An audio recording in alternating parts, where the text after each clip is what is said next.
Jeśli tak jak ja nie wierzysz, że cały rynek kryptowalut to bańka spekulacyjna, scam czy piramida finansowa, zapraszam do oglądania. Coraz więcej ludzi w ostatnim czasie usłyszało o kryptowalutach. To jak powstał Bitcoin, czym jest blockchain czy mining, można sobie bez problemu znaleźć i wyczytać w internecie. Dlatego oszczędzę czasu i powiem o czymś, co w necie trudniej znaleźć. Czyli to jak zacząć grać i na tym zarabiać, ale wszystko po kolei. W sieci są dziesiątki giełd, które oferują swoje usługi. Jednak jako użytkownicy z Polski, jeśli chcemy zakupić kryptowaluty za złotówki, musimy zahaczyć również o pośredników, czyli polskie giełdy. Z swojej strony polecam dwie giełdy. Są to BitBay i Bitmarket24. Osobiście korzystałem z tej drugiej strony, jednak bardziej rozpoznawalną jest BitBay z racji możliwości kupienia większej ilości rodzajów kryptowalut. Odpowiednio jest to 7 i 4, czyli tak naprawdę tyle co nic, ponieważ w tej chwili jest już 1384 różnych kryptowalut, a w momencie oglądania tego wideo jest ich zapewne już ponad 1400. Prawdziwy boom zaczął się jednak z początkiem stycznia tego roku. Dwie główne giełdy, Bittrex i Binance, zablokowały rejestrację nowych użytkowników, jednak jedynie kwestia czasu, kiedy problem zostanie rozwiązany. Zatem do rzeczy. Założenie konta jest bardzo proste. Jak nawet każdej stronie, gdzie posiadamy własne konto. To potrafi wiadomo, że 3-letnie dziecko, ale nie po to wspominam o założeniu konta. Jeśli konto zostanie aktywowane, od razu należy udać się do ustawień i ustawić zabezpieczenie 2FA, czyli podwójną weryfikację. Wcześniej na swój telefon trzeba ściągnąć aplikację Google Authenticator. Za jego pomocą skanujemy kod QR, który pokaże się przy ustawieniu 2FA. Teraz przy każdym logowaniu, oprócz podania maila i hasła, musimy również podać 6-cyfrowy kod, który zmienia się co 30 sekund. Teraz można poczuć się bardziej bezpiecznym, a włamanie na nasze konto i kradzież środków znacznie zmaleją, no tak naprawdę spadną do zera i można być spokojnym. Jak już wspominałem, mamy wiele giełd, jednak pomówmy o tych najbardziej wiarygodnych. Najlepiej założyć konto na 4, żeby mieć dostęp do niemal wszystkich dostępnych coinów, ale trzeba wtedy dysponować już sporymi środkami, około 1 bitcoina, czyli w tej chwili ponad 50 tysiącami złotych i po ćwiartce BTC rozesłać na te giełdy. Do rzeczy. Bittrex najbardziej wiarygodna giełda, na której możemy kupić aż 198 najbardziej rozpoznawalnych kryptowalut. Druga w kolejności jest Binance, główna chińska giełda. Również wiele wartościowych walut, wiele z nich nie ma na Bittrexie, stąd właśnie najlepiej podzielić środki na te dwie giełdy.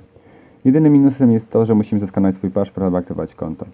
Numer 3 to Kryptopia. Pełno kryptowalut, głównie małych, zwanych często shitcoinami, na które trzeba uważać, żeby nie stracić całej kasy. Z drugiej strony na giełdzie można doświadczyć największych zysków, nawet po kilkaset procent w ciągu doby, czy tak zwane złote strzały. Nieprzypadkowo mówi się, że jeden dzień na krypto to jak jeden dzień na prawdziwej giełdzie. Czwartą, relatywnie nową giełdą jest KuCoin. Znajdziemy na niej nowe waluty, które dopiero zakończyły okres ICO. Czym jest ICO? O tym za chwilę. Teraz trochę informacji o prowizjach. Z racji tego, że wszystko jest zdecentralizowane, właściciel giełdy w każdej chwili mógłby się zawinąć z całym hajsem, no a tylko prawdziwy Janusz biznesu by to zrobił, ponieważ nikt nie zabija kury znoszącej złote jaja, a tymi jajami są prowizje za przelewy i zakupywanie walut.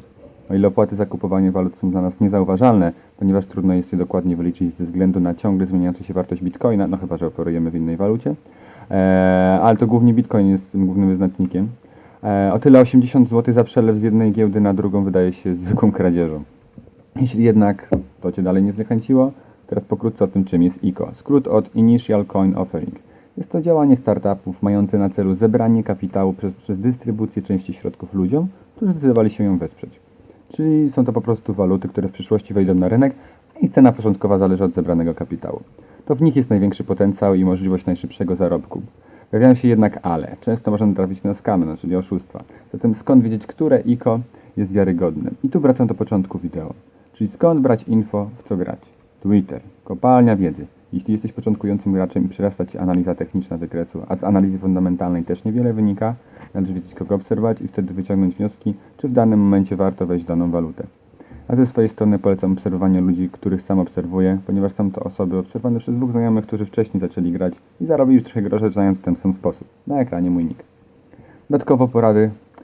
Nigdy nie kupujcie na górkach. Nigdy, przenigdy. Jedynie przy bardzo dużym szczęściu zarobicie lub nie stracicie. Następne, co może wydać się śmieszne, akceptuj zyski. FOMO, czyli Fear of Missing Out, czyli strach przed tym, że coś nas ominie, jest tylko wtedy, kiedy nie weszło się w jakiegoś coina, a nie, że wyjęliśmy za wcześnie, a on potem poszedł w górę. Dlatego akceptuj zyski. Kolejna rzecz, minimalizuj straty. Ustawiaj, najlepiej na stracie 10%, tak zwane stop lossy, aby nie być za bardzo stratnym. To oczywiście jest tylko mała cząstka wiedzy o kryptowalutach. Jeśli moje wideo choć trochę Cię zainteresowało, szukaj więcej informacji na własną rękę w internecie. Niestety języka polskiego nie uświadczycie na Twitterze, o którym wspomniałem, nawet wśród polskich traderów, ale nie jest to aż tak trudne, żeby zrozumieć, co warto kupić.